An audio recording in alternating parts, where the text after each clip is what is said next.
¿Qué tal? Muy buenas noches, bienvenidos como cada martes al Punto de Encuentro, hoy Punto de Encuentro con los abogados. ¿Cuánto afecta la crisis económica a tantos apartados de la vida? Y si no, nos contarán ahora nuestros invitados de hoy cómo afecta la rama del derecho en la que ellos son especialistas y trabajan, que es la rama del derecho mercantil. Lo vamos a hablar durante toda esta noche, este rato de tertulia que abordamos a partir de ahora en este Punto de Encuentro con los abogados, sobre todo para destacar y poner en boga la importancia que tiene las consultas jurídicas para tratar de evitar muchos de los problemas que van a salir a colación a raíz de las situaciones que se viven en cuanto a la crisis económica en el derecho mercantil. Sin más, les presento esta noche, nos acompaña Marisa Moreno. Buenas noches. Buenas noches. También está Salvador González. Buenas noches. Adolfo Martos. ¿Qué tal? Buenas noches. Buenas noches. Y Vidal Setién. Buenas noches. Buenas noches. Todos ellos son abogados especialistas en derecho mercantil. Por empezar por una generalidad, ¿qué engloba el derecho mercantil? Y después, si os parece, nos vamos metiendo poquito a poco en materia. Pues si me dejas la palabra a mí, pues mira, el derecho mercantil engloba toda la actividad empresarial y comercial del país. Absolutamente todo, porque además el derecho mercantil no solamente tiene la faceta de que ambas partes tengan un componente mercantil, sino nosotros cuando vamos a cualquier gran almacén a comprar unos zapatos o una vestimenta, estamos en realidad metidos dentro de lo que sería el tráfico o el derecho mercantil. El circuito, ¿no? Un circuito que se genera en torno a todo lo que tiene que ver con el comercio, con las pequeñas y medianas empresas. Sí, efectivamente. Sí, también se puede decir que es el derecho de los negocios, ¿no? Y ahí incluye todo, desde el comerciante, desde el autónomo hasta la empresa. O sea que muy amplio. Hemos hablado al principio de cómo ha afectado a la crisis económica al derecho mercantil. Me imagino que en vuestros despachos lo habéis notado, ¿no? Por supuesto. Sí, por supuesto. ¿En qué medida, sobre todo? ¿En qué campo? ¿En qué rama?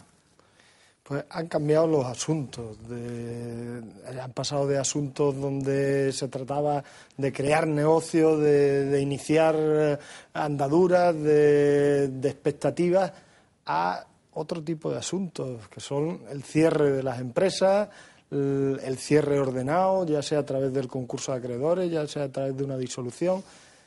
Es otro ánimo de la sociedad, es otro ánimo de los profesionales que trabajamos en esto, pero que igualmente afecta al derecho y al ejercicio en Málaga.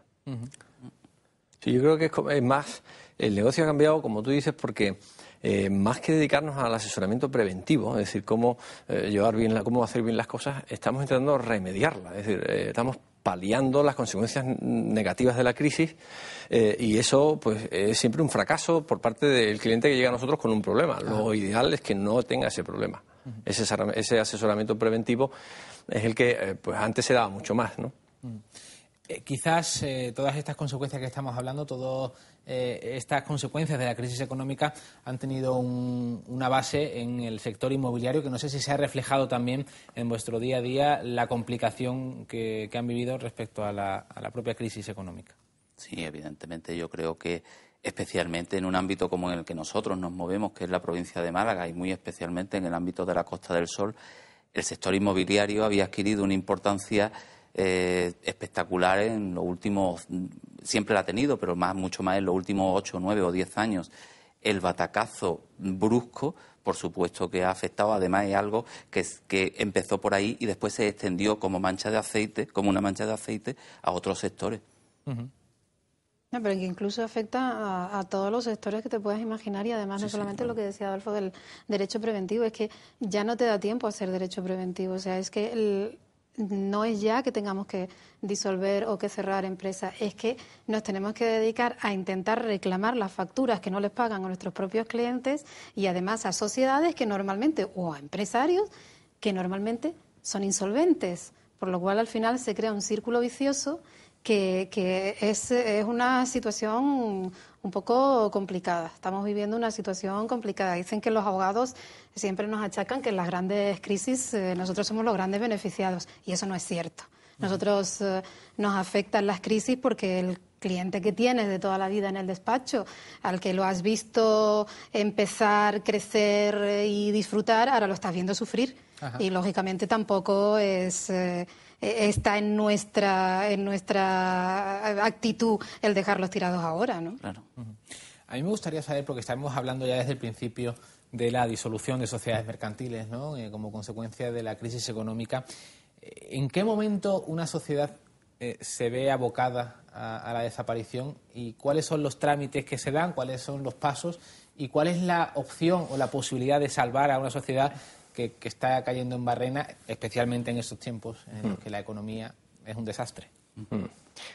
Bueno, la sociedad puede, según las circunstancias que tenga, pues puede optar por disolverse a la vista de una situación económica negativa o estar obligada a la disolución porque pierde su capital. Estos días escuchamos en la prensa hablar del cuore capital y de todo esto. Pues el capital es la esencia de las sociedades. Si pierde su capital como garantía respecto al mercado, a los trabajadores, pues la ley le obliga al administrador a cerrar, a disolver esa sociedad.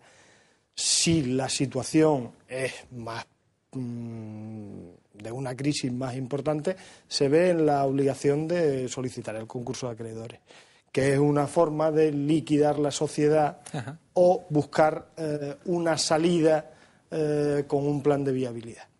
Y bueno, esas son las fórmulas. Un plan de viabilidad que pone un juez. Sí, sí. A propuesta, puede ser también a propuesta o del propio deudor, o de la propia empresa o de sus acreedores.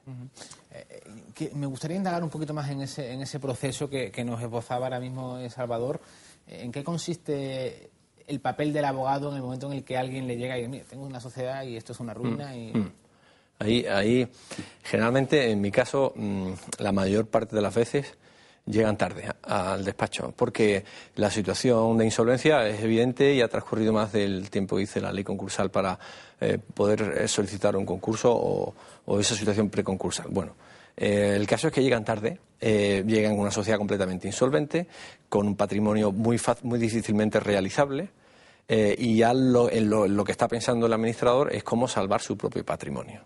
Y hay veces que les das el consejo de que si vas a concurso puede ser que lo declaren culpable porque hayas hecho mal tu deber de acudir a concurso a tiempo y en ese caso vas a responder de todas tus deudas. Es decir, que cuando, en mi caso, la mayor parte de las veces llega el cliente, llega con un problema serio.